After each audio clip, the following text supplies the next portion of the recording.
आलोचना करवा। आज प्रथम विषय वस्तु आम जाना न्यूरोकॉग्निटिव डिसऑर्डर कहले कौन बुझू से केते प्रकार न्यूरोकॉग्निटिव डिसऑर्डर रही। डायग्नोस्टिक स्टैटिस्टिकल मैनुअल जो 5 सेटा केते प्रकार न्यूरोकॉग्निटिव डिसऑर्डर क्लासिफाई करुच्चे से विषय आम पुंखानुपुंख भाव आलोचना करवा। प्रथम आम जाना जो न्यूरोकॉग्निटिव डिसऑर्डर कहले कौन बुझे जो थे कि गोटे जो न्यूरोकॉग्निटिव डिसऑर्डर मनुष्यर व्यक्तिर गोटे तार मेंटल फंक्शनिंग प्रभाव पकई था द्वारा से मेंटल फंक्शनिंग धीरे धीरे ग्रेजुअली डिटोरिएटेड हो जाए जो थे मेमोरी रिलेटेड इश्यू देखा जाए तार कॉन्शियसनेस रिलेटेड इश्यू देखा एवं भूली जाऊ प्रत्येक जिनस पत्र भूली जाइए कौन कर कौन न कर से विषय डिसीजन नहीं पार न यही प्रकार समस्या न्यूरोकॉग्निटिव डिसऑर्डर देखा जाए।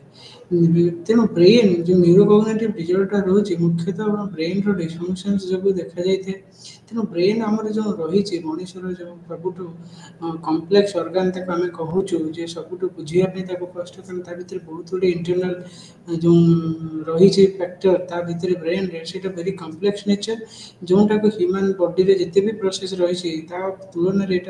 कम्प्लेक्स नेचर ये कौन से यहाँ ही जो ब्रेन टा ही टोटाल आम बॉडी पार्ट टाक से गवर्न करे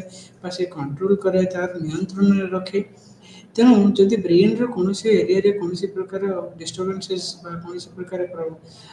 प्रभाव नकारात्मक प्रभाव देखाए जाए डिस्टर्बेंसेस हुए ता द्वारा आमर किसी क्षेत्र में मेंटल फंक्शनिंग आमर इम्पेयर हो जाए किसी मात्रा तार प्रभाव देखा जाए। यही जो आमर DSM-5 मुख्यतः न्यूरोकॉग्निटिव डिसऑर्डर को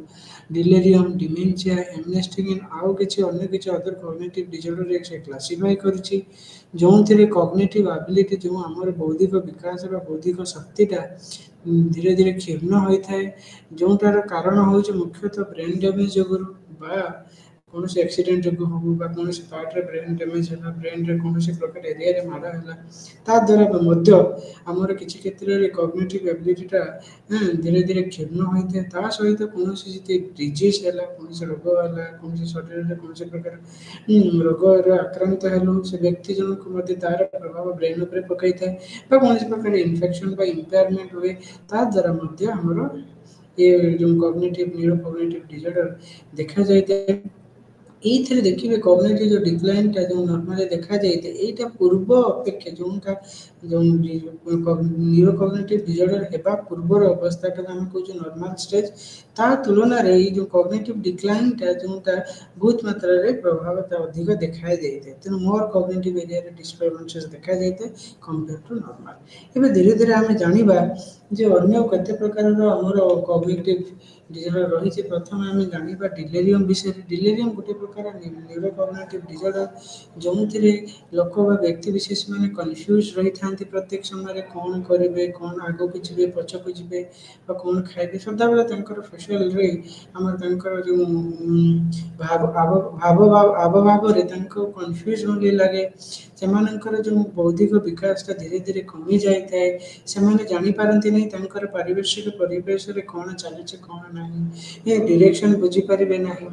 एवारनेस रहा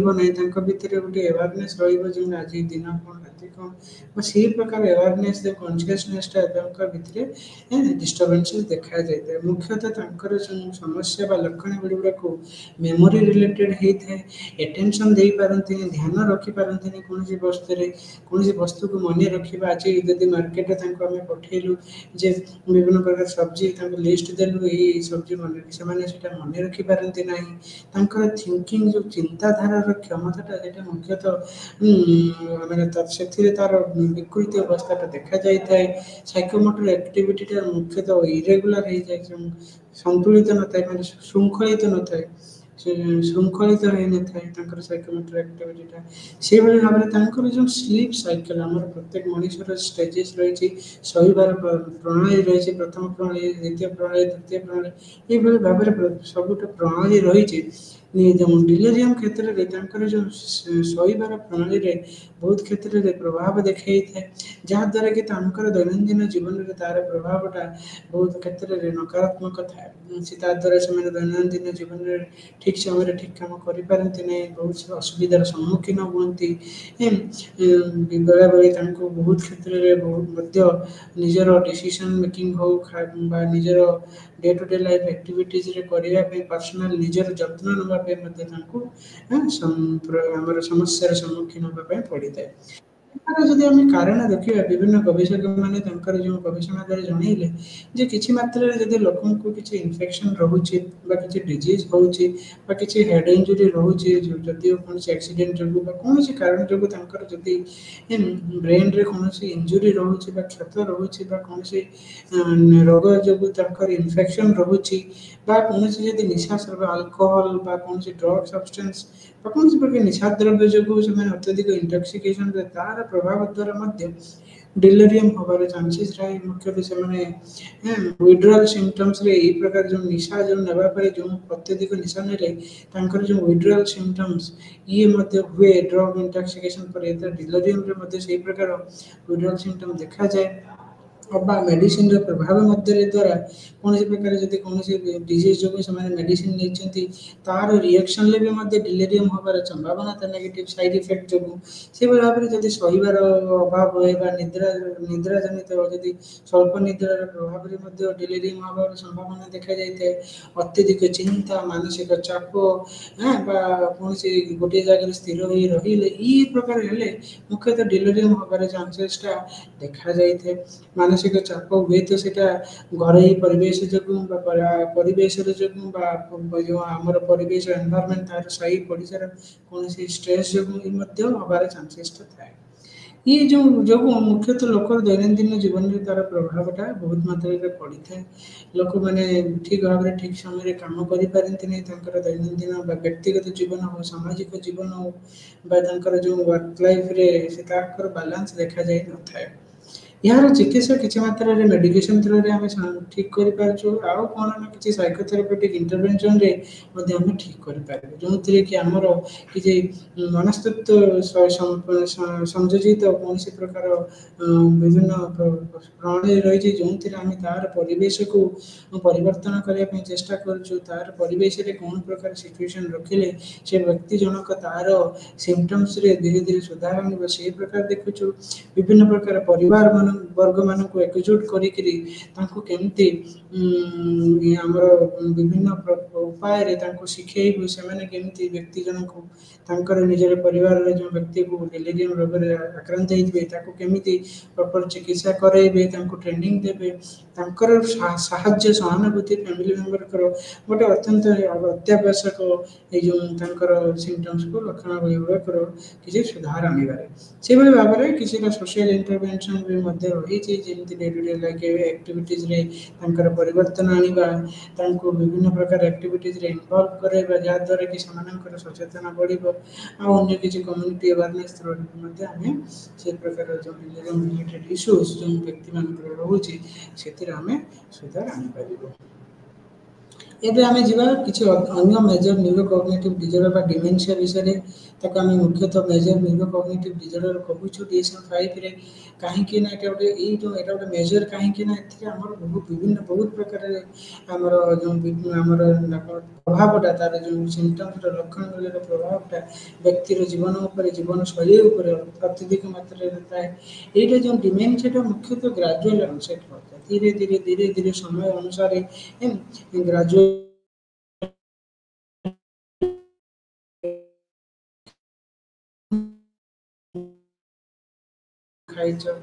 कौन रिसेंट मेमोरी से एफेक्ट कराए डिमेंशिया मुख्यतः रिसेंट मेमोरी एफेक्ट तार अधिक मात्रा थाए एवं यहाँ दैनंदिन जीवन किसी प्रभाव द्वारा विभिन्न कारण जो धीरे धीरे धीरे धीरे व्यक्तिर जो डिमेंशिया रिलेटेड तार लक्षणावलीटा देखा जाए ये सिम्पटम्स पाखापाखि कॉग्निटिव एबिलिटीज रे जमी अटेंशन हो ध्यान रे हो लर्निंग केमती शिखा लर्निंग प्रोसेस रे इफेक्ट करे मेमोराइज करिया कौन जिनिस को मन रखा कौन जिनिस को शिखा कौन जिनिस ध्यान दबा ଆମର କଥାବାର୍ତ୍ତାର ଶୈଳୀ, ଆମର ଚିନ୍ତାଧାରାର ଶୈଳୀ, ସମାଜକୁ ବୁଝିବାର ଶୈଳୀ, ଆମର ବିଭିନ୍ନ ପ୍ରକାର ଡିସିସନ୍ ନେବା କି ତାଙ୍କର ଆମର ବିଭିନ୍ନ ପ୍ରକାର ଏକ୍ଜିକ୍ୟୁଟିଭ୍ ଫଙ୍କସନ୍ ରହିଛି ଯେମିତିକି ଡିସିସନ୍ ନେବା, ଏକ୍ସଟ୍ରା ଥିଙ୍କିଂ ହଉ, ଲଜିକାଲ୍ ରିଜନିଂ ହଉ, ଏଇ ପ୍ରକାର ଯେଉଁ ଜିନିଷ ରହିଛି ସେଥିରେ ମଧ୍ୟ କିଛି ମାତ୍ରାରେ ତା'ର ପ୍ରଭାବଟା ଅଧିକ ମାତ୍ରାରେ ଦେଖାଯାଇଥାଏ। ନୂଆ ଜ୍ଞାନକୁ ଆହରଣ କରିବା କେମିତି ବା ନୂଆ ଜ୍ଞାନ ଉପରେ କେମିତି ଶିଖିବା, এই ଡିମେନ୍ସିଆ କ୍ଷେତ୍ରରେ ବହୁତ ସମସ୍ୟା ଦେଖାଯାଏ। ତ କୌଣସି ବ୍ୟକ୍ତିଠୁ କୌଣସି ଲେକ୍ଚର ସେସନରେ କିଛି ନୂଆ କଥା କହିଲେ, ନୂଆ କଥାକୁ ଶିଖିବା, ସେ କ୍ଷେତ୍ରରେ ତାଙ୍କର ଯେଉଁ ଅଭାବଟା ବା ତାଙ୍କର ପ୍ରଭାବଟା ଯେ ଡିମେନ୍ସିଆର ପ୍ରଭାବ ଅଧିକ ମାତ୍ରାରେ ଥାଏ, ତାଦ୍ୱାରା ସେମାନେ ନୂଆ ଜିନିଷକୁ ଶିଖିବା, ନ୍ୟୁ ନଲେଜକୁ ଶିଖିବା ତାକୁ ଗ୍ରହଣ କରିବା ସେମାନେ ସହଜରେ କରିପାରନ୍ତି ନାହିଁ। ତାଙ୍କର ନିଜର ମୋଟର କଣ୍ଟ୍ରୋଲ, ବ୍ୟକ୍ତିଗତରେ ଯେଉଁ ଶାରୀରିକ କଣ୍ଟ୍ରୋଲଟା ବା ନିୟନ୍ତ୍ରଣଟା ନଥାଏ ଠିକ୍ ଭାବରେ, ତାଙ୍କର ବିଜୟ ପଟେଲ ଏବିଲିଟିରେ ଡିଷ୍ଟର୍ବାନ୍ସ ଦେଖାଯାଏ। ଦୈନନ୍ଦିନ ଜୀବନରେ କୌଣସି କ୍ଷେତ୍ରରେ ଯଦି ଡିସିସନ୍ ନେବାର ଅଛି ସେମାନେ ଅନ୍ୟର ସଦାବେଳେ ସାହାଯ୍ୟ ନ କରନ୍ତି, ନିଜ ଉପରେ ନିଜର ଡିସିସନ୍ ନେଇପାରନ୍ତି ନାହିଁ। ସେସବୁ କ୍ଷେତ୍ରରେ ତାଙ୍କର ସମସ୍ୟାଟା ମୁଖ୍ୟତଃ ଡିମେନ୍ସିଆ କ୍ଷେତ୍ରରେ ଦେଖିଯାଏ। ମୁଖ୍ୟତଃ ଦେଖିବେ କୌଣସି ଜାଗାକୁ ଯିବେ ଭୁଲି ଯାଉଥିବେ, କ'ଣ କରିବେ, କେମିତି ଡିସିସନ୍ ନେବେ, କୌଣସି ପରିବାରର କୌଣସି ଡିସିସନ୍ ଆସିଲେ ସେମାନେ ସେ ସହଜରେ ନେଇପାରନ୍ତି ନାହିଁ। ତେଣୁ ଏଇ କ୍ଷେତ୍ରରେ ଯେଉଁ ପ୍ରକାର ଲକ୍ଷଣ ଆମେ ବ୍ୟକ୍ତିର ଭିତରେ ଦେଖିବୁ ତାକୁ ଆମେ ମୁଖ୍ୟତଃ ଡିମେନ୍ସିଆ କ୍ୟାଟେଗୋରୀରେ ଅନ୍ତର୍ଭୁକ୍ତ କରିଅଛୁ। ଏହାର କାରଣ ବିଭିନ୍ନ ରହିଛି। କାରଣ ଭିତରେ ଆମର ରହିଲା କୌଣସି ପ୍ରକାର ବ୍ୟକ୍ତିଙ୍କୁ ଯଦି ଆମର ହଟିଂସନ୍ ଡିଜିଜ୍ ହଉ ବା ପାର୍କିଂସନ୍ ଡିଜିଜ୍ ହଉ ବା ଏଡ୍ସ ବା ଆମର ରହିଲା ମେନିଞ୍ଜାଇଟିସ୍, ସେଫାଲିସ୍ ବା ଡାଏଟେରୀ ଡେଫିସିଏନ୍ସି ଯଦି ଦେଖାଗଲା ତାହେଲେ ମଧ୍ୟ ଲୋକଙ୍କୁ ଡିମେନ୍ସିଆ ହେବାର ସମ୍ଭାବନାଟା ଅଧିକ ମାତ୍ରାରେ ଥାଏ। ଆଉ କ'ଣ ନା ବ୍ୟକ୍ତିର ତମର ରହିଲା ଯେଉଁ ଆମର ଭିଟାମିନ୍ ବି ଡେଫିସିଏନ୍ସି ଦେଖାଯାଏ। ଯେମିତିକି ଭିଟାମିନ୍ ବି ଡେଫିସିଏନ୍ସିରେ ଆମେ କହୁଛୁ ଯେ ତାଙ୍କର ଯେଉଁ ବ୍ୟକ୍ତିମାନଙ୍କର ଭିଟାମିନ୍ର ବିର ଆମର ଅଭାବ ରହୁଛି ତାଙ୍କୁ ମଧ୍ୟ ହେବାର ସମ୍ଭାବନାଟା ଡିମେନ୍ସିଆ ରହିଛି। ସେଭଳି ଭାବରେ ଇଣ୍ଟ୍ରାକ୍ରାନିଆଲ ଟ୍ୟୁମର୍ସ ରହୁ, ଏନକ୍ସିଆ ମାନେ ତାଙ୍କର ଅକ୍ସିଜେନର ରିଲେଟେଡ୍ ଇସ୍ୟୁ ହଉ ବା ତାଙ୍କର ଯେଉଁ କ୍ରାନିଆଲ ଏରିଆରେ ଯଦି ଟ୍ୟୁମର ହେଲା ବା ଇଞ୍ଜୁରିଜ୍ ହେଲା ବା କୌଣସି ଟକ୍ସିକ୍ ସବଷ୍ଟାନ୍ସ ଯେମିତିକି ମର୍କ୍ୟୁରୀ ହଉ ସେମାନେ ଯଦି ତାକୁ ଇନହେଲ୍ କରିଲେ ବା କେଉଁ ଜାଗାରେ ପରିବେଶରେ ବା ଷ୍ଟ୍ରୋକ୍ ହେଲା, ତାଙ୍କୁ ବାରମ୍ବାର ଷ୍ଟ୍ରୋକ୍ ହେଉଛି, ସେ କ୍ଷେତ୍ରରେ ମଧ୍ୟ ଡିମେନ୍ସିଆ ହେବାର ପ୍ରୋବାବିଲିଟିଟା ରହିଛି। ଏହାର ଚିକିତ୍ସା ମଧ୍ୟ କିଛି ମାତ୍ରାରେ ମେଡିସିନ୍ସ ଆମେ ଦେଉଛୁ। ତା ସହିତ ସାଇକୋଥେରାପିଟିକ୍ ଇଣ୍ଟରଭେନସନ୍ଟା ଏସେନ୍ସିଆଲ୍ ରହୁଛି ଯେଉଁଥିରେ ଫ୍ୟାମିଲି ମେମ୍ବରର ରୋଲ୍ଟା ଅତ୍ୟଧିକ ରହିଛି। ତା ସହିତ କିଛିଟା କଗ୍ନିଟିଭ୍ ଏନହାନ୍ସମେଣ୍ଟ ଏବିଲିଟି ଟାସ୍କ ଥ୍ରୋରେ ତାଙ୍କୁ ମଧ୍ୟ ଆମେ ତାଙ୍କର ମେମୋରି କାପାସିଟିକୁ ବଢ଼ାଇବା ପାଇଁ ଚେଷ୍ଟା କରୁ, ଯାହାଦ୍ୱାରା କି ସେମାନେ ନିଜକୁ ପରିବର୍ତ୍ତନ ଆଣିବା ପାଇଁ ଚେଷ୍ଟା କରନ୍ତି। ଏବେ ଆମେ ଯିବା ପାର୍କିନସନ୍ ଡିଜିଜ୍। ଏଇଟା ଗୋଟେ ମୁଖ୍ୟତଃ ବହୁତ କ୍ରନିକ୍ ଡିଜିଜ୍ କମ୍ପେୟାର ଟୁ ଆମର ଡିମେନ୍ସିଆ ହଉ ବା ଆମର ଡିଲେରିୟମ୍ ହଉ, ତା ତୁଳନାରେ ଏଇଟା ଗୋଟେ ତା'ର ଯେଉଁ ଲକ୍ଷଣ ଗୁଡ଼ିକ ଗୋଟେ କ୍ରନିକ୍ ନେଚର ରହିଥାଏ, ଅତ୍ୟଧିକ ସିଭିୟର ଥାଏ ଏବଂ ଏଟାକୁ ଆମେ କହୁଛୁ ପ୍ରୋଗ୍ରେସିଭ୍ ନ୍ୟୁରୋଡିଜେନେରେଟିଭ୍ କଣ୍ଡିସନ୍ସ। ଏଇ ଯେଉଁ ଡିଜିଜ୍ଟା ଯେଉଁ ପାର୍କିନସନ୍ ଡିଜିଜ୍ଟା ମୁଖ୍ୟତଃ 50 ବର୍ଷରୁ ଉର୍ଦ୍ଧ୍ୱ ବ୍ୟକ୍ତିମାନଙ୍କୁ ଦେଖେଇଥାଏ, ଯାହାଦ୍ୱାରା ତାଙ୍କର ମୁଖ୍ୟତଃ ଶରୀରରେ ଦେଖିବେ ତାଙ୍କର ହାତ ଥରିବା, ରିଜିଡିଟି ରହିବା, ମୁଭମେଣ୍ଟସଟା ସ୍ଲୋ ଧୀରେ ଧୀରେ ହୋଇଯିବା, ଯେଉଁ ମୁଭମେଣ୍ଟଟା ଆମକୁ ମାନେ ତାଙ୍କର ଇଚ୍ଛା ନଥିବ, ପଶ୍ଚରଟା ଧୀରେ ଧୀରେ ଯିବ, ତାଙ୍କର ନିଦ୍ରାରେ ସମସ୍ୟା ଦେଖାଯିବା, କଗ୍ନିଟିଭ୍ ଏବିଲିଟିରେ ଆମର ଧୀରେ ଧୀରେ ହ୍ରାସ ଘଟିବା, ମେମୋରିରେ ହ୍ରାସ ହେଉ ବା ଆମର ଡିସିସନ୍ ମେକିଂରେ ହେଉ ବା ଅଦର କଗ୍ନିଟିଭ୍ ଏବିଲିଟି ଯେଉଁଟା ରହିଛି ଆମର ବୌଦ୍ଧିକ କ୍ଷେତ୍ରରେ, ମାନସିକ କ୍ଷେତ୍ରରେ, ସେ କ୍ଷେତ୍ରରେ ମଧ୍ୟ ତା'ର ପ୍ରଭାବଟା ଅଧିକ ମାତ୍ରାରେ ଦେଖା ଦେଇଥାଏ। ସେହିଭଳି ଭାବରେ କମ୍ୟୁନିକେସନ୍ର ପ୍ରୋବ୍ଲେମ୍, କଥା କହିବା, କଥାଟାକୁ ବୁଝିବା, ଅନ୍ୟର କଥାକୁ ବୁଝିବା, କେମିତି ସେ କଥାକୁ ବୁଝି ଆମେ କଥାଟାକୁ ଆମ ହିସାବରେ ନେବା, ଏଇ କ୍ଷେତ୍ରରେ କମ୍ୟୁନିକେସନ୍ ପ୍ରୋବ୍ଲେମ୍ ବି ମଧ୍ୟ ଦେଖାଯାଇଥାଏ ତାଙ୍କ କ୍ଷେତ୍ରରେ। ଏଇ କ୍ଷେତ୍ରରେ ଦେଖିଲେ ଆମେ ଜାଣିବୁ ଯେ ସେ ଲୋକଙ୍କୁ ପାର୍କିନସନ୍ ଡିଜିଜ୍ ରହିଛି ବୋଲି। ସେଇଭଳି ଭାବରେ ଏଇଟା ଗୋଟେ ଆମେ କହୁଛୁ ଏଜ୍ ରିଲେଟେଡ୍ ନ୍ୟୁରୋଡିଜେନେରେଟିଭ୍ ଡିଜିଜ୍, ଯେଉଁଠିକି ମୁଖ୍ୟତଃ ଆମର ଗୋଟେ ସିଲେକ୍ଟିଭ୍ ନାଇଗ୍ରୋସ୍ ଟେରିଟୋରିଆଲ ଡୋପାମିନର୍ଜିକ୍ ଡିଜେନେରେସନ୍ ଯୋଗୁଁ ଏହି ରୋଗଟା ହେଇଥାଏ ଏବଂ ଏହା ଦ୍ୱାରା ତା'ର ପ୍ରଭାବଟା ବ୍ୟକ୍ତିର जो जीवनशैली उपरे जो उपयुक्त जीवनशैली उपरे तार प्रभावटा अधिक मात्रा थाए। यार मुख्य कारण आम जब देखा कहीं लोक मान ना जेनेटिक गोटे कारण आम विशेषज्ञ मैंने विश्लेषण द्वारा जनइले जे कि जेनेटिक फैक्टर रोचे जोटा आम इनहेरिटेड करूँ पूर्वपुरुष द्वारा कि हमारे चांसेस रही जोटा कि मनोजैकेटिक स्टडीज हो एडप्शन स्टडीज फैमिली स्टडीज देखागला कि जेनेटिक गोटे one of the significant factor जोटापाई व्यक्ति मान पार्किंसन डिजीज होची सहित स्मोकिंग कौन कैफेन इनटेक करेंगे द्वारा पार्किंसन डिजीज होबार संभावना अधिक थाए बोली विभिन्न विशेषज्ञ मैंने विश्लेषण द्वारा रिसर्च मध्यम जनइले से भाव फास्ट डिग्री रिलेटिव नी रिलेटिव जदि पार्किंसन डिजीज होती परिवार वर्ग में अन्य मानक चांसेस अधिक थाए बोली जनइंट कि रिसर्चर मैंने रिसर्च द्वारा जोटा कि दर्शाए कि जेनेटिक इनवॉल्वमेंट अधिक मात्रा पार्किंसन डिजीज थाए से भाव में आम जा हटिंगसन डिजीज जोटा आम कहूँ गोटे हेरिडिटरी कंडीशंस जो आम ब्रेन और नर्वस सिस्टम तार प्रभावटा अधिक मात्रा देखा दे थाए जार प्रभाव जो अधिक मात्रा जो कौन हुए ना से लोकर तार मुवमेंट रे कंट्रोल न थाए तार पर्सनालिटी किसी चेंजेस देखा जाए कॉग्निटिव एबिलिटीज रे डिक्लाइन देखा जाए विभिन्न प्रकार शारीरिक मानसिक एवं बौद्धिकर समस्या देखा जाए डिस्टर्बेंस देखा जाए जोटा कि धीरे धीरे लाइफ टाइम रे तार प्रोग्रेसटा अधिक मात्रा बढ़ी चली था कथबार्ता स्लो बुझा ना ठीक भाव कथबार्ता बुझी पार ना अन्य व्यक्ति जनक खाद्य को स्वालिंग एबिलिटी जोटा खाद्य भीतर को नबार जो प्रणालीटा तार अभाव तार प्रभाव देखा जाए स्वालिंग करने कौन जिनस को गिड़ा ग्रहण करने क्षेत्र में समस्या देखा जाए बालांस रखा निजे चली समय बालांस भल भाव रखिपारती ना पड़ जाती ये क्षेत्र में जो प्रकार सिम्पटम्स जो प्रकार लक्षण वाले कौन व्यक्ति विशेष देखा जाए हंटिंगसन डिजीज बोली आम DSM-5 अनुसार कैटेगराइज करा गोटे फेटल प्रोग्रेसिव डिजीज गोटे आम न्यूरो डिजेनरेटिव जेनेटिक डिजॉर्डर कहूँ जेनेटिक इनवॉल्वमेंट बहुत मात्रा रही ये जो व्यक्ति मानक ये प्रकार रोग हो रिसर्च माध्यम कहगला एमानकर जो सर्वाइवल कैपेसिटी बचार समय सीमाटा जो मैंने जो रोगर हवा पर जो बचार समय सीमाटा मुख्यतः 15 ରୁ 20 वर्ष भितर था कनसेप्ट ऑफ सिम्पटम्स 15 ରୁ 20 मिनट पर सर्वाइवलटा रही था ये रिसर्च माध्यम कले गोटे सीवियर जो डिजीजटा लोक मान होता है जहाद्वारा कि दैनंदिन जीवन प्रभावटा अत्यधिक मात्रा रही है से जीवन शैली तार प्रभावटा अधिक मात्रा थाए खाइबार शैली हो दिन दिन जीवन में जो बेसिक एक्टिविटीज करवा निजर जत्न नबार समस्या देखा जाए बिकज मोटर कंट्रोलटा न था कग्निटिव बौद्धिक विकासटा न था कौन व्यक्ति चिंता शक्ति न तार शारीरिक प्रभाव तार शारीरिक जो संतुलनटा न आमर मानसिक क्षेत्र में बौद्धिक क्षेत्र में तार समस्या देखा जाए से क्षेत्र में से व्यक्ति तार दैनंदिन जीवन प्रभावटा बहुत अधिक था से कौन जिन निजे कर साहाଯ୍य सदाबा दरकार से क्षेत्र में से बहुत समस्या सम्मुखीन होती से भाव में आउ गोटे डिजीज विषय आम आज आम आलोचना करवा जोटा कि अल्जाइमर डिजीज अल्जाइमर डिजीज बोली देखु शुणुचु बहुत क्षेत्र में लोक शुणुचु जो वृद्ध व्यक्ति मैंने अल्जाइमर डिजीज हो जोटा कि माइल्ड न्यूरोकॉग्निटिव डिसऑर्डर कहूँ आम नॉन एज मेजर न्यूरोकॉग्निटिव और माइल्ड न्यूरोकॉग्निटिव डिसऑर्डर जो कॉमन कारण जो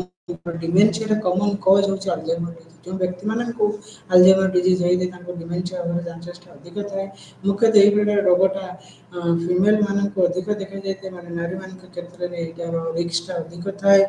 एथिरे कॉग्निटिव इम्पेयरमेंट माइनर लेवल स्वल्प मात्रा थाए किसी एरर्स करेंगे काम करता समय किसी भूली जाते कौन रिसेंट इवेंट रे भूली जाते आज कौन करूँ काली कौन होता काली आम कौन करूँ कौन डिस्कसन करूँ कौन से बिल देचु ना ये क्षेत्र में देखा जाए लेटर से डिमेंशिया क्षेत्र में परिवर्तन धीरे धीरे अल्जाइमरटा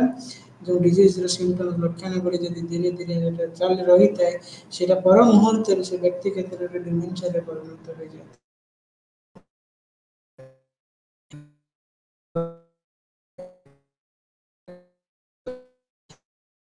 ये सब नहीं पारती नहीं तांकर रिसेंट मेमोरी रे तांकर व्याघात रही है रिसेंट मेमोरी रे गत काली कौन होता न्यूज पेपर कौन घटनावली होती गत काली ये क्षेत्र में जो रिसेंट मेमोरी रिलेटेड सेटा सेमानकर समस्या देखा जाए यहाँ मुख्यतः कारण कौन ना जदि आम टेम्पोराल लोब एरिया चारिटा लोब रही frontal temporal occipital and parietal lobe आम ब्रेन रही जदि टेम्पोराल लोब एरिया कौन डिस्टर्बेंस देखा जाता है ताद्वारा अल्जाइमर डिजीज होबार संभावनाटा अधिक थाए से भाव में हिपोकैम्पस जोटा रही आमर हिपोकैम्पसटा मेमोरी रिलेटेड समस्या को आमर जो डील करे कौन प्रकार जदि मेमोरी आम स्मरण शक्ति संपर्क कौन जिन हिपोकैम्पस ही तार एक्टिविटी जो होता है जदि हिपोकैम्पस रे कौन प्रकार डिसफंक्शनल देखा जाए द्वारा तार प्रभावटा आमर स्मरण शक्ति उपर देखा दे जोटा कि अल्जाइमर डिजीज रे आम रिसर्चर मैंने गवेषक मैंने गवेषणा द्वारा दर्शाइले जे हिपोकैम्पस एरिया रे कौन मात्रा रे अल्जाइमर पेशेंट रे डिस्टर्बेंस देखा जाए एवं ता सहित से जनइले एसिटोकोलाइन गोटे रही तार प्रभाव जो अल्जाइमर डिजीज होबार संभावना रही से भाव में अत्यधिक मात्रा जदि अमीनो एसिड मनीष क्षेत्र व्यक्ति विशेष प्रकार देखा जाए सी अल्जाइमर डिजीज होबार संभावना विभिन्न रिसर्चर रिसर्च मध्यम जनइले यार चिकित्सा मेडिसिन थ्रो आम चिकित्सक मैंने चिकित्सा करार बिहेवियरल थेरापी टेक्निक गोटे एसेंशियल जो थे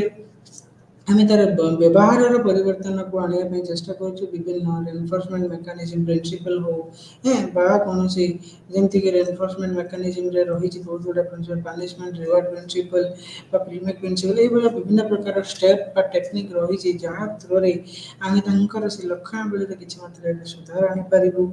एवं फैमिली एनवायरनमेंट गोटे फैमिली मेंबर रोल अत्यधिक मात्रा क्षेत्र रही जो आम ग्रुप फैमिली आम साइको एजुकेशन देकी प्रॉपर इनफॉरमेशन आम दौर तार लक्षणावली रोगीर लक्षणावली विषय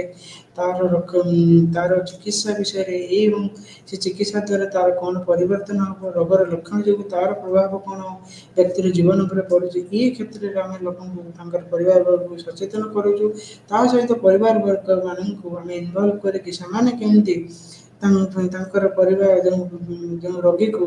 परिवार मध्य ठीक भाव में संतुलन कर जत्न नहीं पारे से विषय आम इंटरवेंशन थ्रो जनइबू जहाद्वारा कि रोगीर लक्षण में किसी मात्रा परिवर्तन आसी पारे से भाव में आम आउ गोटे डिजीज विषय जाना जोटा कि आम कहूँ एमनेस्टिक डिजॉर्डर एमनेस्टिक डिजॉर्डर मुख्यतः आम कहूँ फीचर्स कौन एमनेसिया कहले कौन ना मुख्यतः आम बुझे मेमोरी रिलेटेड इश्यू जो थे स्मरण शक्ति से प्रोब्लेम देखा जाए ये मुख्यतः सर्ट टर्म मेमोरी इम्पेक्ट होता है माने आमर जो अल्प समय आमर लॉन्ग टर्म मेमोरी रही सर्ट टर्म मेमोरी रही से भाई जो एमनेस्टिक डिजॉर्डर मुख्यतः short term memory related issues देखा जाए से कन्फ्यूजन था ओरिएंटेशन टू रहती ना जो ओरिएंटेशन थाए माने आज दिन कौन आज समय कौन चली मु के लोक सहित कथबार्ता करुचे जो टाइम प्लेस पर्सन सहित ओरिएंटेशन डिस्टर्बेंसेस रही है सहित से सब कन्फ्यूज रुहति जे जगह कौन यहाँ कौटिके आसी कौन जनाशुना जगह नजना जगह हे तो से जनाशुना जगह को आसले से प्रकार गोटे प्रकार मनोभाव में असंतुलित थाए से जापारती ना यहाँ मुख्यतः विभिन्न ब्रेन डिजीज डैमेज जो होता है इन्फेक्शन जो होता है एक्सीडेंट जब कौन ब्रेन तार प्रभावटा पड़े ताद्वारा एमनेस्टिक डिजॉर्डर होबार संभावना थाए जब इन्फेक्शन है कौन डिजीज जो हो ब्रेन रे कौन इन्फेक्शन है देह कौन इन्फेक्शन है ताद्वारा यार प्रभावटा रही है जहाद्वारा मनुष्य एमनेस्टिक डिजॉर्डर होबार संभावना थाए ट्रेमर्स बा इवन स्ट्रोक्स बा ऑक्सीजन रिलेटेड समस्या जब देखा जाए ताहले व्यक्ति विशेष मानक एमनेस्टिक डिजॉर्डर होबार संभावनाटा अधिक मात्रा रे देखा जाए ये क्षेत्र में आमर प्रॉब्लम देखा गले आम तुरंत चिकित्सा क्षेत्र में नवा उचित चिकित्सक मैंने मेडिसिन हो साइकोथेराप्यूटिक इंटरवेंशन थ्रो किसी क्षेत्र में आम तार परिवर्तन आनी पार्चु जो कि day to day life activity schedule कराइबू जो मेमोरी रिलेटेड डिस्टर्बेंसेस धीरे धीरे मेमोराइज करने चेष्टा करेंगे डेली एक्टिविटी शेड्यूल बनइबे से प्रतिदिन प्रति को मोमेंट कौन एक्टिविटीज करेंगे द्वारा कौन डेवलपमेंट होची से क्षेत्र में फैमिली मेंबर्स सपोर्टा भी दरकार जो फैमिली मेंबर को इनवॉल्व करेबू से day to day life activities रे सुधार आने चेष्टा करेंगे ता सहित आम जा अन्य गोटे डिजर्डर विषय जोटा को आम कहूँ trauma stress related disorder Manish व्यक्ति गोटे ट्रमा रही है ट्रमा और स्ट्रेस प्रत्येक जीवन प्रत्येक मोमेंट रही है गोटे दी प्रकार स्ट्रेस रही जोटा आम कहूँ यू स्ट्रेस और डी स्ट्रेस यू स्ट्रेस माने कौन ना गोटे प्रकार पॉजिटिव स्ट्रेस जहाँ द्वारा व्यक्तिर सकारात्मक प्रभाव द्वारा पड़ी थे जमती आम गोटे एग्जाम रही एग्जाम आम गोटे स्ट्रेस रोचे जोटा कि आम से स्ट्रेस जो आम पढ़ाई आग्रह रू आम पढ़ू और कार्य समय विनियोग करूँ जहाँद्वारा कि आम रेजल्ट आम व्यक्तिगत जीवन में तार प्रभावटा सकारात्मक रही है डिस्ट्रेस कौन ना जोटा नेगेटिव जो नकारात्मक प्रभाव था जो स्ट्रेस जो कारण जो स्ट्रेस कारण जो तार जो प्रभाव व्यक्तिर जीवन शैली नकारात्मक भाव थाए आम डिस्ट्रेस कहूँ तेणु मुख्यतः स्ट्रेसटा को आम कौन कहूँ ना गोटे प्रकार चैलेंजेस कहूँ आम भावुँ गोटे समस्या जो थी आमर जो वेलबिंग एफेक्टेड रोचे एवं जहाँद्वारा कि आमर जो कपिंग स्ट्रेटेजी कपिंग रिसर्च जहाँ भी रही आम से सिचुएसन को केमती खाप खुआइबा खाप खुआई जो प्रकार साहाଯ୍य वस्तुर साहाଯ୍य सिचुएसन साहाଯ୍य दरकार से प्रकार सिचुएसन साहाଯ୍यटा से मनुष्य पाखे धीरे धीरे कमी जाए स्ट्रेस जो तेणु मुख्यतः रिसर्चर मैंने स्ट्रेस जो बहुत प्रकार बहुत रिसर्चर बहुत गवेषक मैंने विभिन्न प्रकार रिसर्च माध्यम जनइले गोटे स्ट्रेस द्वारा जो क्षेत्र में मनुष्य तार दैनंदिन जीवन प्रभाव निश्चित थाए ता सहित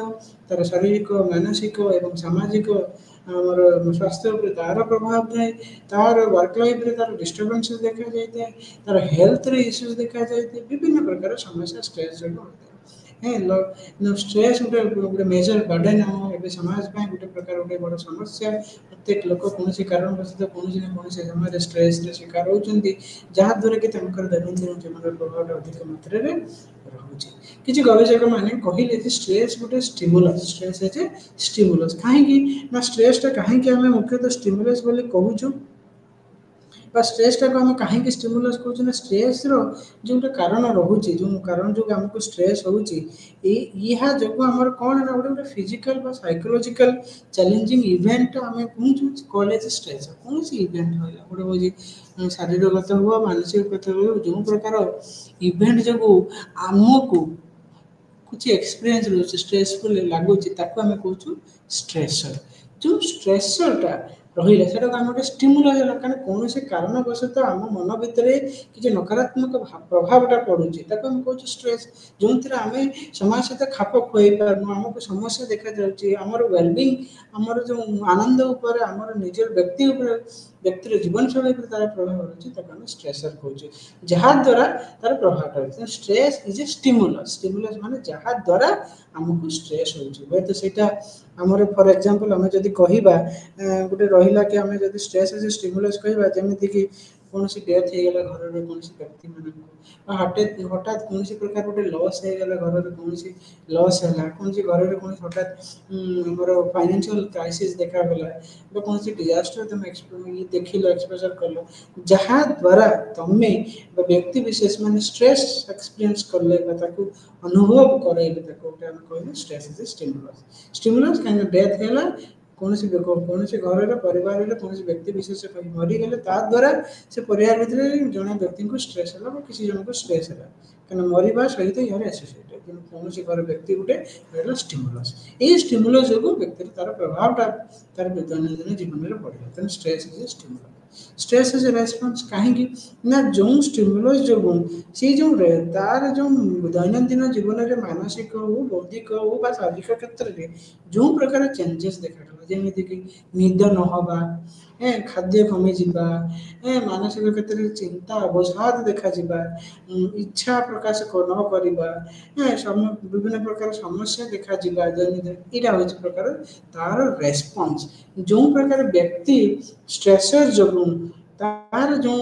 अंतर्निहित तार प्रभावटा तार शरीरगत मानसिकता देखा जाए ताको आम कहूँ स्ट्रेस इज ए रेस्पॉन्स से प्रकार स्ट्रेस इज ए प्रोसेस कहीं गोटे एनवायरनमेंट हो गोटे तार निजर व्यक्ति हो ये दिजर इंटरेक्शन जो तार स्ट्रेसर प्रभाव व्यक्तिगत जीवन में बढ़ाई थाए इसे स्ट्रेस अच्छे से प्रोसेस कहीं गोटे ये प्रोसेसटा गोटे इनवल्व करे कौन ना समय परिवेश सहित व्यक्ति धीरे धीरे आगे गला से धीरे धीरे समस्या समाधान समस्या ही समस्या रहे क्या परिवेश विभिन्न स्टिमुलस देह समस्या आसाला धीरे धीरे धीरे धीरे एमती आगे को जाए धीरे धीरे स्ट्रेस रेस्पॉन्स चलता stress is a ongoing process और प्रोसेस ए विभिन्न प्रकार केसेस रही स्ट्रेसर कहीं स्ट्रेस को जानिए माने जोटा स्ट्रेसर जो आमर स्ट्रेस होचे आम भितर कौन प्रकार चिंता आसूची जो घटनावली जो आम भर चिंता आस कहूँ स्ट्रेसर तेणु स्ट्रेसरटा जब आम सिवियरिटी रही जमी गोटे कौन हठात आपंकर घर कई आपंकर वाइफ हो आपंकर हजबैंड हो कई हठात मृत्यु है जहाद्वारा कि गोटे सिवियरिटी इंटेंस नेचर जोटा कि अत्यधिक गभीर विषय वस्तु गोटे स्वामी गोटे तार स्त्री जहाद्वारा कि हठात गोटे स्ट्रेसफुल रहीगला तार मानसिक दुश्चिंतार परिपूर्ण रहीगला जदि स्ट्रेसरटा क्रोनिसिटी रही अत्यधिक सिवियर रही क्रोनिक नेचर रही जदि यह टाइमिंगटा जो यह टाइमिंग भी गोटे स्ट्रेसर टाइमिंगटा जब किसी किसी मुहूर्त आप स्ट्रेसर कंटिन्यूअसली रोते यार प्रभावटा अधिक थाए कहीं जिते क्लोजली यार टाइमिंग थो तार प्रभावटा व्यक्तिर जीवन और जीवनशैली अत्यधिक नकारात्मक थाए से भाव में जब आम व्यक्ति जन भावे यहाँ आम कंट्रोल करें तार जो एक्सपेक्टेशन रही है जे आम ये अनुसार यार प्रभाव पड़े तार प्रभावटा से अनुसार से व्यक्ति जन तार से सचेतन न थाए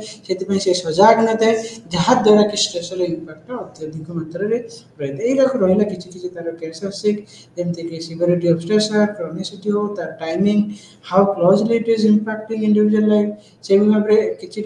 if it is expected then केते मात्रा रे इंडिविजुअल तार पई सजग रही सचेतन अच्छी प्रिपेयर्डनेस रही एवं स्ट्रेस रो कंट्रोलेबिलिटी केते मात्रा रे हमर रही जे आमे व्यक्ति जन को केते मात्रा रे तार स्ट्रेसर को कंट्रोल करि परिबो ना नहीं से अनुसार तार प्रभावटा को हमें देखि पारिबो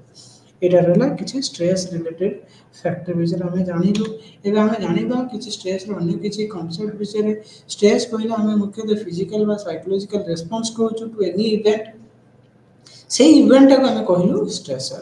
जोटा कि आमर normal day to day life व्यक्तिर जो दैनंदिन जीवन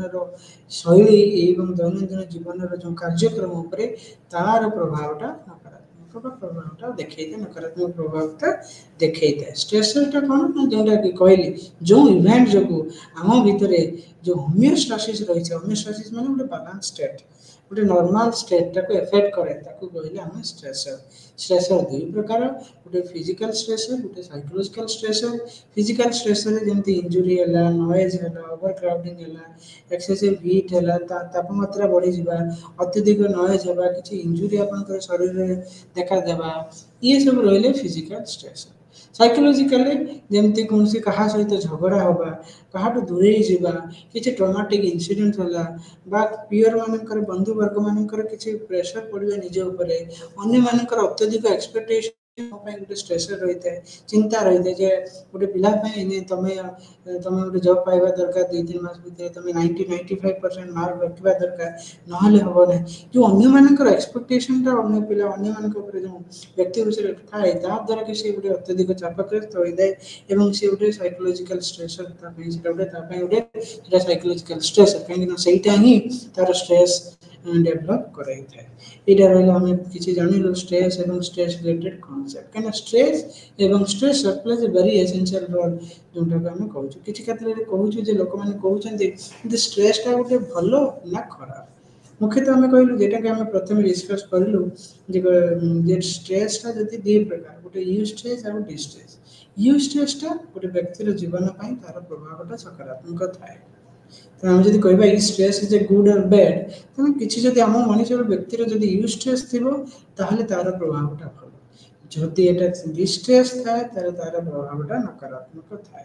तेणु से भाव में किसी डिस्ट्रेस फैक्टर जमी कहले ट्रॉमेटिक लाइफ इवेंट हो इंटरपर्सनल कॉन्फ्लिक्ट हो पियर प्रेशर जदि नेगेटिव थिबो बा नेगेटिव एक्सपेक्टेशन फ्रॉम अदर्स थिबो in comparison to the reality वास्तव जीवन रे जदि एक्सपेक्टेशन अधिक थिबो इंजुरी होला किछि एक्सेसिव टेम्परेचर डिस्टर्बेंस होला बा ट्रॉमेटिक एक्सपोजर किछि होला जहा द्वारा कि व्यक्ति रो जीवन शैली पर तार प्रभावटा तार चिंताधारा पर तार प्रभावटा देखै था एबे हमें जीवा आउ गोटे डिजॉर्डर विषय जानिबा जोंटा कि आउ किछि तार concept stress and stress related response विषय कन स्ट्रेस द्वारा जो रेस्पॉन्स ताको दियंती व्यक्ति दुई प्रकार रेस्पॉन्स दियंती मुख्यतः फाइट और फ्लाइट फाइट माने कोनसी घटना हैला घटना जो ता मन चिंता आसला से आइदर ता सहित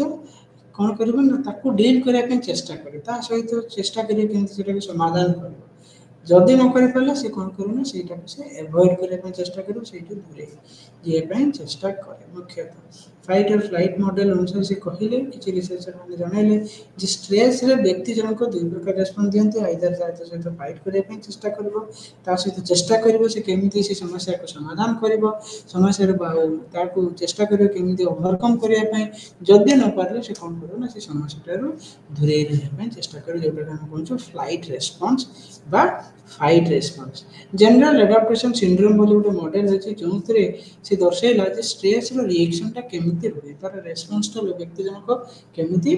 दियंती प्रथम देखिबे प्रथम स्ट्रेस रेस्पॉन्स तो रिएक्शन टा कोन ना एलार्म स्ट्रेस रे व्यक्ति जनक मुख्यतः फाइट और फ्लाइट रेस्पॉन्स है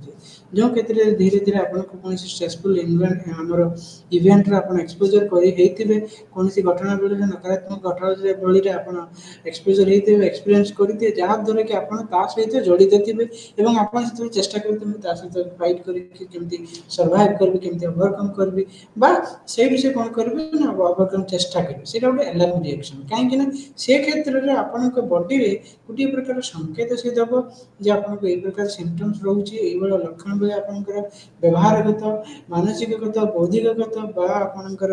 मोटिवेशनल क्षेत्र रे इमोशनल क्षेत्र रे मध्ये सिम्पटम्स देखा जिवो लोकों को जना पड़े जे मते स्ट्रेस हेची जो व्यक्ति मान को स्ट्रेस हे तो से क्षेत्र से माने आइदर दी प्रकार बॉडी रेस्पॉन्स दियंते आइदर फाइट करबे बा फ्लाइट करबे एटा रहला अलार्म रिएक्शन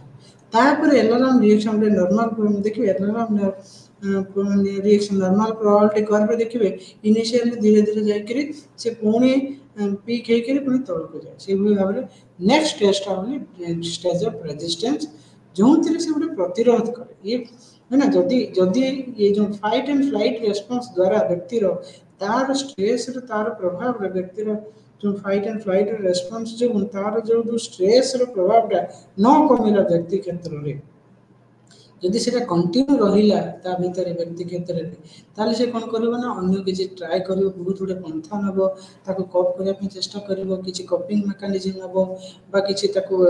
चेष्टा करबो से केमिति सेही स्ट्रेस रु चिंता रु मानसिक अवसाद रु केमिति से दूर रहबो बहुत प्राणपणे चेष्टा करबो रेजिस्टेंस करबो ताको प्रतिरोध करबो नै न हो मते तार इफेक्ट न हो अन्य प्रकार उपाय पंथा करबो डॉक्टर पाके जीवो अन्य सहाय्य नबो बंधु वर्ग सहाय्य नबो अनुमान को पचारिबो प्राणपणे निजे चेष्टा करबो ई जो चेष्टाटा चली थाए निजे को सुधारिबा पई निजे भीतर परिवर्तन आनिया पई निजे को खाप खुआया पई समाज सहित एडॉप्ट करिया पई ता सहित कोप करिया पई काना स्ट्रेस जते कंटिन्यू करछ निजे चेष्टा करो तापर जते कोप न करि पारिले जदि फर्दर ए स्टेज रे व्यक्ति रो स्ट्रेस न कमिला बा तार स्ट्रेस सिम्पटम्स रे न कमिला सबसाइड न हैला ताहले से कोन करू ना नेक्स्ट स्टेज को जीवो जो स्टेज रे तक न कहू स्टेज ऑफ एक्सर्शन जो थरे से निजे को भाबे जेना आउ मोर द्वारा संभव हुए जो थरे जो स्ट्रेस सहित डील करिवा ता पाखे टिके डिफिकल्ट हो जाइते सेता बेले से तक गोटे प्रोलॉन्ग तार विभिन्न प्रकार फिजियोलॉजिकल अराउजल देखा जाइते बॉडी रे तार एनर्जी लेवल ता रिड्यूस हो जाइते धीरे धीरे से चेष्टा करे जे ओवरकम करिया पे कि आउ से रही पारे नै से इतरे से प्रॉब्लम रे सफर पड़े जोंतरे कि तार दैनंदिन जीवन रे प्रभावटा पड़े एथिरे तीनटा मुख्य alarm stage resistance stage and stage of exertion जोंतरे एई प्रकार अनुसार व्यक्ति तार जीवन शैली ऊपर मध्ये तार प्रत्येक श्रेणी रे जीवन शैली ऊपर तार प्रत्येक प्रकार विभिन्न उपाय तार प्रभावटा रही है ଏବେ ଆମେ ଯିବା ଷ୍ଟ୍ରେସ୍ର ତାର ପ୍ରଭାବ କ'ଣ ତାର ସ୍ୱାସ୍ଥ୍ୟ ଉପରେ ରହିଥାଏ। ନିଶ୍ଚିତ କିଛି ଗବେଷକମାନେ କହିଲେ ତାର ଯେଉଁ ସ୍ୱାସ୍ଥ୍ୟ ରହିଛି ଶାରୀରିକ ସ୍ୱାସ୍ଥ୍ୟ ବା ମାନସିକ ସ୍ୱାସ୍ଥ୍ୟରେ ତାର ପ୍ରଭାବଟା ଅଧିକ ମାତ୍ରାରେ ରହିଥାଏ। ଯେଉଁ ବ୍ୟକ୍ତିମାନଙ୍କୁ ଅତ୍ୟଧିକ ଷ୍ଟ୍ରେସ୍ରେ ରୁହନ୍ତି, ଷ୍ଟ୍ରେସ୍ ପ୍ରତ୍ୟେକ ଜିନିଷକୁ ଷ୍ଟ୍ରେସଫୁଲ୍ ହିସାବରେ ନିଅନ୍ତି, ସେମାନଙ୍କୁ ମୁଖ୍ୟତଃ ଦେଖିବେ ହାଇପର ଟେନସନ୍ ଲୋକ ହେଇଥାଏ। ସେମାନଙ୍କୁ ହାଇପର ଟେନସନ୍ ହେବାର ସମ୍ଭାବନାଟା ରହିଥାଏ। କାର୍ଡ଼ିଓଭାସ୍କୁଲାର ଡିଜିଜ୍ ହେବାର ସମ୍ଭାବନାଟା ଅଧିକ ଥାଏ। ସେମାନେ ଦେଖିବେ ମୁଖ୍ୟତଃ ଦେଖିବେ କାର୍ଡ଼ିଓଭାସ୍କୁଲାର ଡିଜିଜ୍ ହଉ ବା ଆମର ଡାଇବେଟିସ୍ ହଉ, ଓବେସିଟି ହଉ, ଏ ପ୍ରକାର ରୋଗ ସେମାନେ ହୋଇଥାଏ। କାହିଁକି ନା ଓବେସିଟି କାହିଁକି ହୁଏ ନା ଷ୍ଟ୍ରେସ୍ ଯୋଗୁଁ ଅତ୍ୟଧିକ ଖାଇବେ। ତାଙ୍କର ଇଲିଗାଲ ସବଷ୍ଟାନ୍ସ ଯେଉଁଟା ରହିଛି ସେମାନେ ସେଇଟା ନେବେ, ଯାହାଦ୍ୱାରା କି ଓବେସିଟି ହେବାର ସମ୍ଭାବନା ରହିଛି ବା ନିଶା ଯେଉଁ ଆଡିକ୍ସନ୍ସ ହେବାର ସମ୍ଭାବନା ମଧ୍ୟ ରହିଛି। ଆଉ କ'ଣ ରହିବ ସିମ୍ପଟମ୍ସ ନା ତାର ଆଉ ସିମ୍ପଟମ୍ସ ରହିଲା ଆମର ହେଡେକ୍ ରହିବ, ମସଲ୍ସ ପେନ୍ ରହିବ, ମୁଣ୍ଡ ଯନ୍ତ୍ରଣା ହେବ। ଷ୍ଟ୍ରେସ୍ରେ ହେଲେ ଦେଖିବେ ଗୋଟେ ଗୋଟେ କ୍ଷେତ୍ରରେ ବ୍ରେନ୍ରେ ଆମର ଡିଫରେଣ୍ଟ ପାର୍ଟରେ ଯେଉଁ ଏରିଆରେ ମୁଣ୍ଡ ଯନ୍ତ୍ରଣା ହେବ, ମୁଣ୍ଡ ବିନ୍ଧା ଦେଖାଯିବ, ମସଲ୍ସରେ ପେନ୍ ଦେଖାଯିବ, ବଡିରେ ପେନ୍ ଦେଖାଯିବ, ଛାତି ଯନ୍ତ୍ରଣା ହେବା, ଫଟିକ୍ ଲାଗିବା, ସ୍ଲିପ୍ରେ ପ୍ରୋବ୍ଲେମ୍, ନିଦ ନ ହେବା, ସଦାବେଳେ ଅବସାଦରେ ରହିବା, କୌଣସି ଖେଳକୁଦରେ ମନ ନ ଲାଗିବା, ଦୈନନ୍ଦିନ ଜୀବନରେ ରୋଜଗାରରେ ୱାର୍କ ଲାଇଫ୍ରେ କାହାର ସହିତ କଥା ହେଉନଥିବେ, ଝଗଡ଼ା ଲାଗୁଥିବେ, ତାଙ୍କର ଇଭେନ୍ ପ୍ଲେଜରେବଲ୍ ଆକ୍ଟିଭିଟିଜ୍ରେ ହଉ ବା ସେକ୍ସୁଆଲ୍ ଡ୍ରାଇଭ୍ରେ ମଧ୍ୟ ତାଙ୍କର ଇଣ୍ଟରେଷ୍ଟ ନଥିବ, ଖାଇବା କମି ଯାଇଥିବ ବା ଅତ୍ୟଧିକ କେତେବେଳେ ଅତ୍ୟଧିକ ଖାଇବେ, ଅନ୍ୟ ପ୍ରକାର ଫିଜିଓଲୋଜିକାଲ ସିମ୍ପଟମ୍ସ ଦେଖାଯିବ, ଇଣ୍ଟରପର୍ସନାଲ ରିଲେସନସିପ୍ ଯେଉଁଟା ଅନ୍ୟମାନଙ୍କ ସହିତ ତାର ସମ୍ପର୍କ, ପରିବାର ସହିତ ସମ୍ପର୍କ, ବନ୍ଧୁବର୍ଗ ସହିତ ସମ୍ପର୍କରେ ମଧ୍ୟ ବ୍ୟାଘାତ ଦେଖାଯାଇଥାଏ। ଏହି ପ୍ରକାର ତାର ପ୍ରଭାବଟା ରହିଥାଏ। ଫିଜିକାଲ ହେଲ୍ଥ ଉପରେ ମଧ୍ୟ ତାର ପ୍ରଭାବଟା ରହିଥାଏ। ଷ୍ଟମାକ୍ ପେନ୍ ଦେଖାଯିବ, ସ୍ଲିପ୍ ପ୍ରୋବ୍ଲେମ୍ ଦେଖାଯିବ, ଚେଷ୍ଟ ପେନ୍ ଦେଖାଯିବ, ମୁଣ୍ଡ ଯନ୍ତ୍ରଣା ହେବ, ଡାଇବେଟିସ୍ ହେବାର ସମ୍ଭାବନା ରହିଛି, ଓବେସିଟି ମଧ୍ୟ ସମ୍ଭାବନା ରହିଛି, ହାଇପରଟେନସନ୍ ଆଣ୍ଡ ଅଦର କାର୍ଡ଼ିଓଭାସ୍କୁଲାର ଡିଜିଜ୍ର ହେବାର ସମ୍ଭାବନାଟା ଷ୍ଟ୍ରେସ୍ ଯୋଗୁଁ ମଧ୍ୟ ବିଭିନ୍ନ ଗବେଷକମାନେ ତାଙ୍କର ଗବେଷଣା ଦ୍ୱାରା ଜଣାଇଲେ। ସେଇଭଳି ଭାବରେ ଆଉ ଗୋଟେ ହେଲା ଷ୍ଟ୍ରେସ୍ର ପ୍ରଭାବ ତାର ମାନସିକ ସ୍ୱାସ୍ଥ୍ୟ ଉପରେ ମଧ୍ୟ ରହିଛି। ଦେଖିବେ ଯେଉଁମାନଙ୍କୁ ଅତ୍ୟଧିକ ଷ୍ଟ୍ରେସ୍ ରହୁଛି ଦେଖିବେ ସେମାନଙ୍କର ପରବର୍ତ୍ତୀ ମୁହୂର୍ତ୍ତରେ ପୋଷ୍ଟ ଟ୍ରମାଟିକ୍ ଷ୍ଟ୍ରେସ୍ ଡିସଅର୍ଡର ହେବାର ସମ୍ଭାବନା ରହିଛି। କାହିଁକି ନା ଗୋଟେ ବିଭିନ୍ନ ପ୍ରକାର ଟ୍ରମାଟିକ୍ ଇଭେଣ୍ଟ ଯଦି ସେମାନେ ସେ ଗୋଟେ ଏକ୍ସପୋଜର ହେଲା, ସେଇଟା ପର ମୁହୂର୍ତ୍ତରେ ସେଇଟା ଗୋଟେ ଟ୍ରମାଟିକ୍ ଇନସିଡେଣ୍ଟ ହେଇକି ଆମର ଷ୍ଟ୍ରେସ୍ ପୋଷ୍ଟ ଟ୍ରମାଟିକ୍ PTSD ସିମ୍ପଟମ୍ସରେ ପରିଣତ ହୋଇଯାଏ। ତାଙ୍କର ଦୈନନ୍ଦିନ ଜୀବନରେ ମଧ୍ୟ ଆଡଜଷ୍ଟମେଣ୍ଟ ଡିସଅର୍ଡର ଦେଖାଯାଇଥାଏ। କାହିଁକିନା କେହି ଲୋକ ସହିତ ତାଙ୍କର ପଟେ ନାହିଁ, ତାଙ୍କୁ ଆଡ଼ଜଷ୍ଟ କରିକି ଚଳେଇବା, ସିଚୁଏସନ୍ ସହିତ ଖାପ ଖୁଆଇକି ଚଳେଇବା ବା ପରିବେଶ ସହିତ ଖାପ ଖୁଆଇ ଚଳେଇବା, ଅନ୍ୟ ଲୋକର ପରାମର୍ଶ ସହଜରେ ତାଙ୍କୁ ଆଡ଼ଜଷ୍ଟ କରିକି ଚଳେଇବା, ଏ କ୍ଷେତ୍ରରେ ତାଙ୍କର ମଧ୍ୟ ଅଭାବଟା ଦେଖାଇ ଦିଆଯାଇଥାଏ। ହେଲା ତା ସହିତ ସେମାନଙ୍କର ଦେଖିବେ ଏକ୍ୟୁଟ୍ ଷ୍ଟ୍ରେସ୍ ଡିସଅର୍ଡର ମଧ୍ୟ ସମ୍ଭାବନା ଅଧିକ ଥାଏ।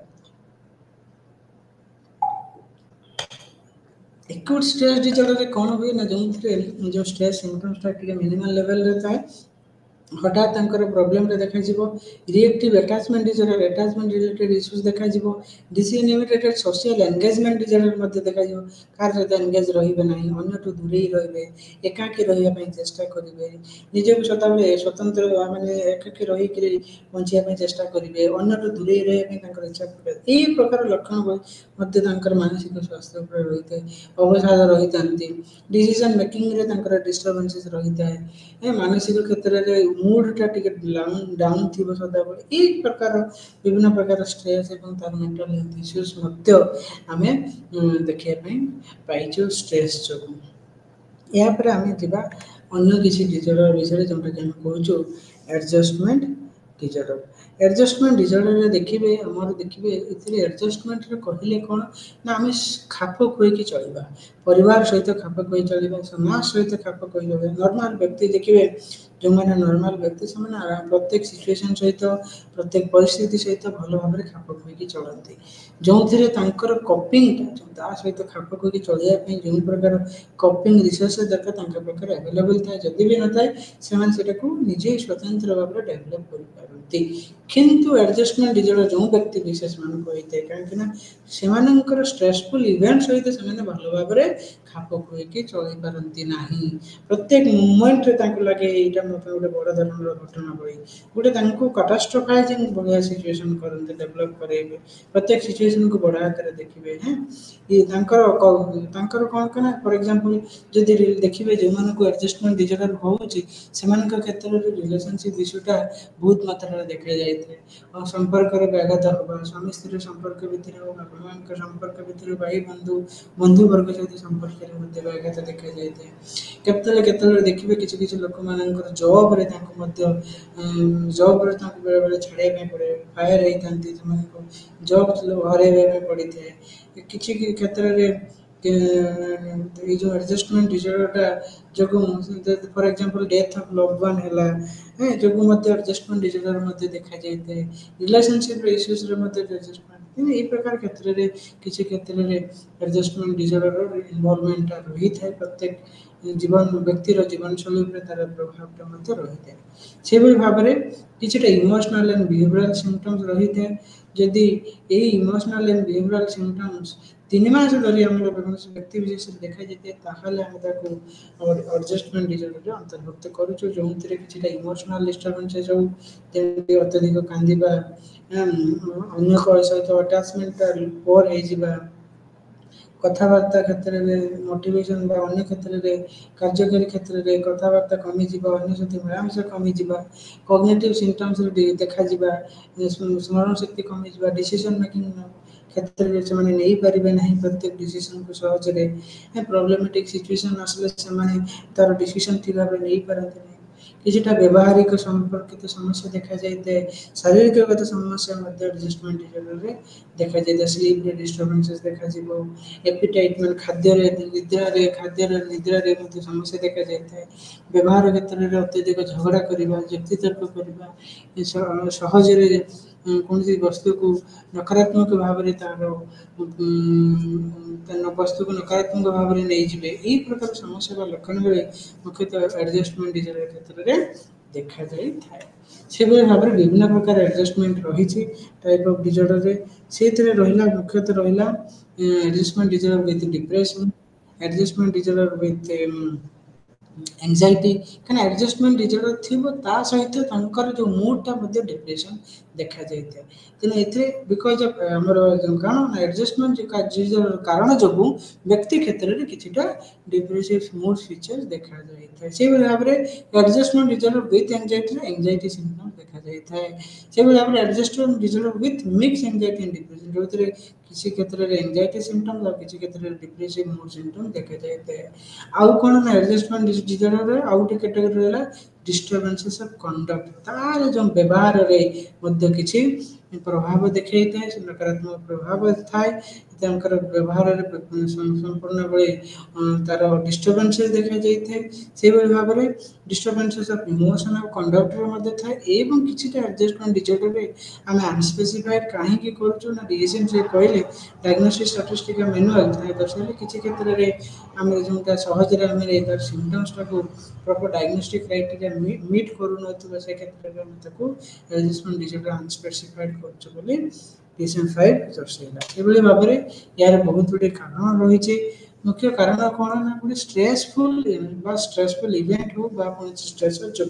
एडजस्टमेंट डिसऑर्डर देखा जाए कौन प्रकार जब मानसिक अवसादर घटनावली हो घटनावली कारण जो मैंने रोचते से जो मुख्यतः एडजस्टमेंट डिसऑर्डर हुए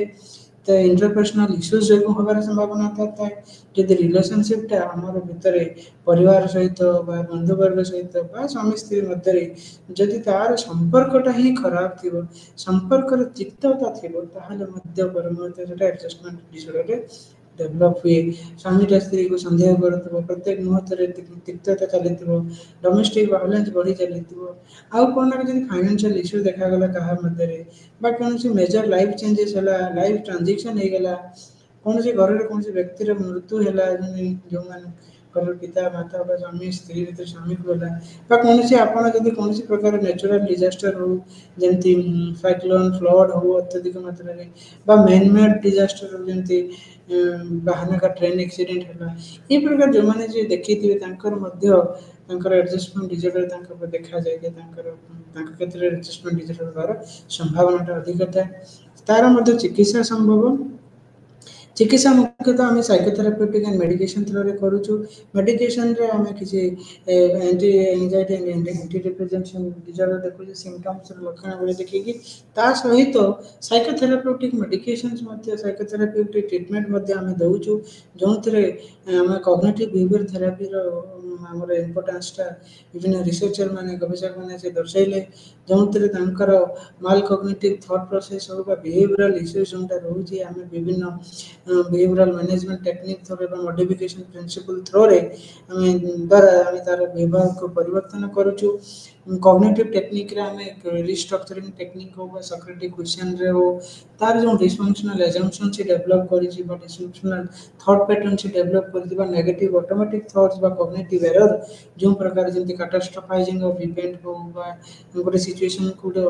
अतिरंजित भाव में देखा सिचुएशन को गोटे नेरो माइंडेड रे देखा तार प्रभावटा लक्षण उपरे सकारात्मक थाए तार प्रभावटा अधिक मात्रा थाए तेणु इट इज आम तेणु गवेषक मैंने कहले जदि आमर दुईटा जाक ट्रिटमेंट एका सहित दि जाए व्यक्ति विशेष मानक तेणु तार लक्षण सुधारटा अति जल्दी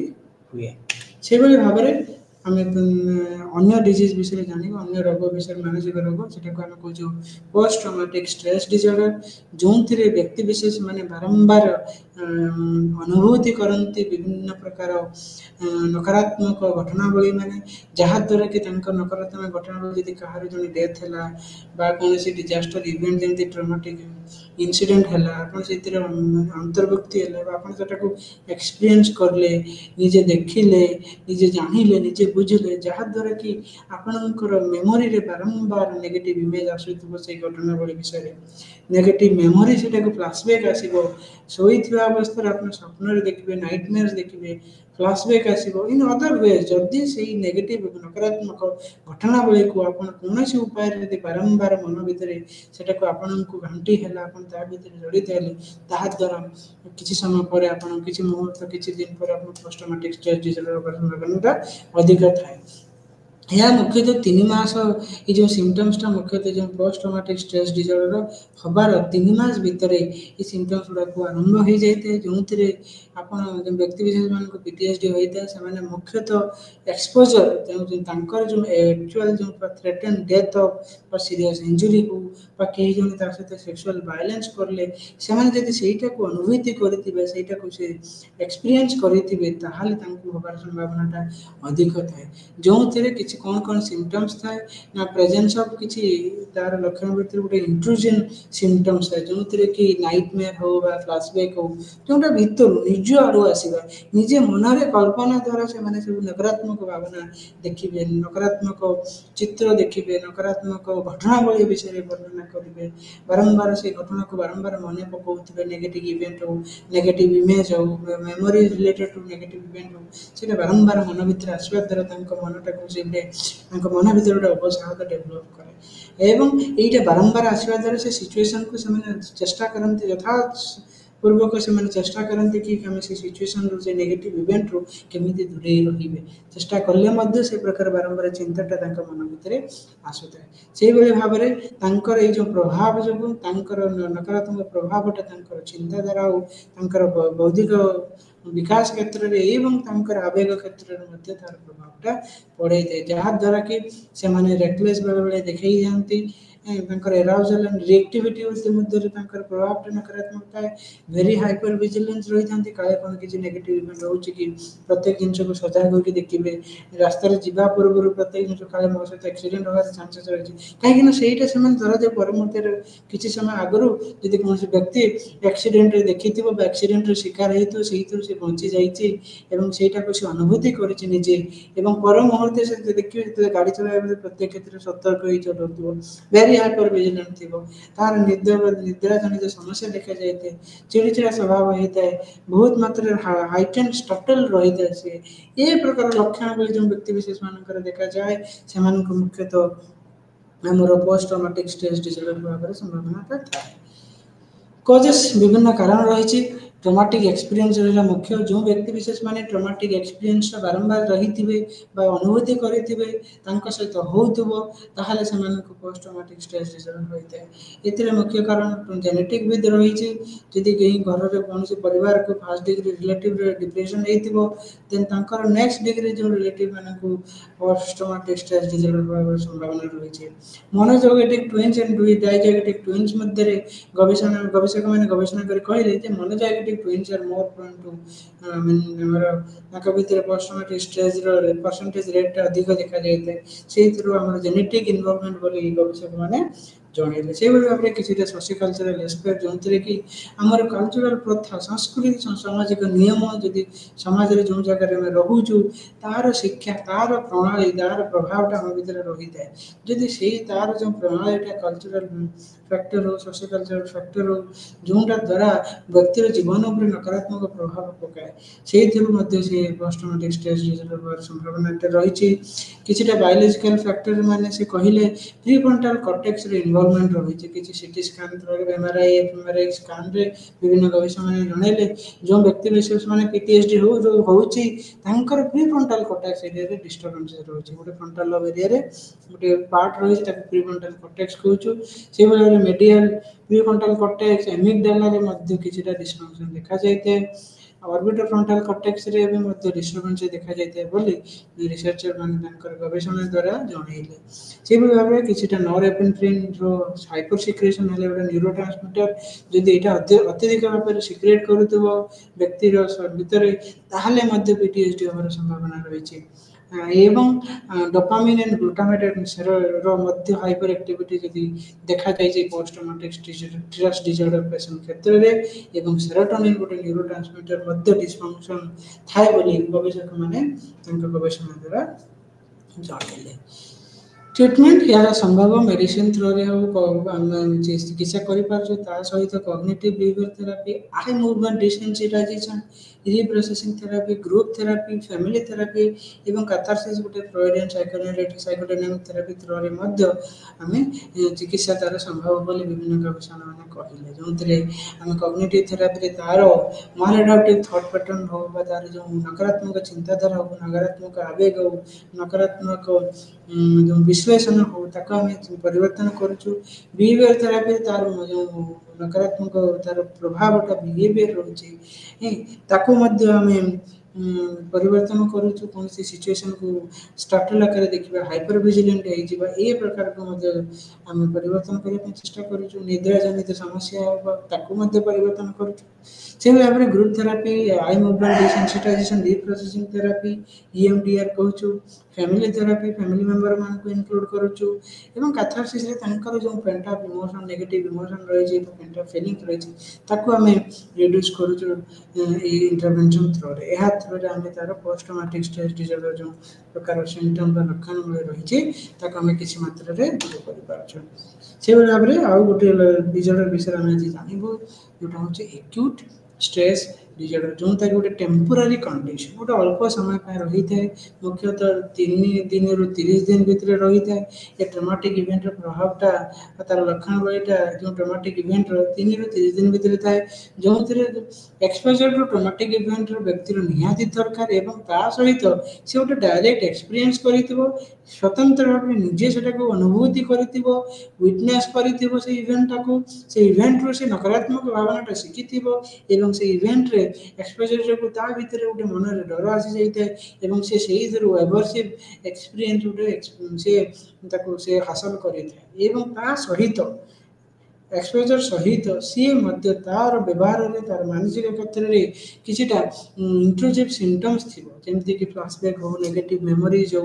इमेजेस हो ये तक बारंबार ता मन भीतर आसुथबो नकारात्मक चिंताधारा नकारात्मक घटनावली नकारात्मक स्मरण शक्ति बा से घटना विषय भाबिबा बारंबार भाबुथबे ता सहित तांकर चिंताटा तार आवेग क्षेत्र रे तार नकारात्मक प्रभाव थाए बेले बेले किछिटा क्षेत्र रे से मन भूली जानते डिसोसिएटिव सिम्पटम देखा जाता है अवॉइड करते सिचुएशन को अराउजल ग्लोकोजल सिम्पटम्स क्षेत्र में मध्य किछिटा डिसफंक्शन देखाछि ई प्रकार लक्षण बली यदि हम कोनोसी व्यक्ति विशेष ମାନଙ୍କ पात्र पाउछु ताको हम कहूछु एक्यूट स्ट्रेस डिसऑर्डर काहे कि ना यार जो एक्यूट स्ट्रेस डिसऑर्डर रो लक्षण बलीटा किछि मात्रा रे स्वल्पता थाए एवं से लक्षण बली रो मात्राटा कंपैरिजन टू अदर जो पोस्ट ट्रॉमेटिक स्ट्रेस डिसऑर्डर तुलना रे यार लक्षण बली रो जो इंटेंसिटी कम थाए एवं ये अल्प दिन पई थाए यह अल्प दिन थाए ये प्रकार लक्षण बड़ी देखा देले आमे ताको मुख्यतः एक्यूट स्ट्रेस डिसऑर्डर रे हम अंतर्भुक्त करूछु तेनु एतिके कही आज रो BCC 133 सेशन को सांग करूछि एक्यूट हमर आज रो विषय वस्तु धन्यवाद स्वयं प्रभा चैनल को अपन मन को पुनी स्वागत करूछु धन्यवाद थैंक यू ऑल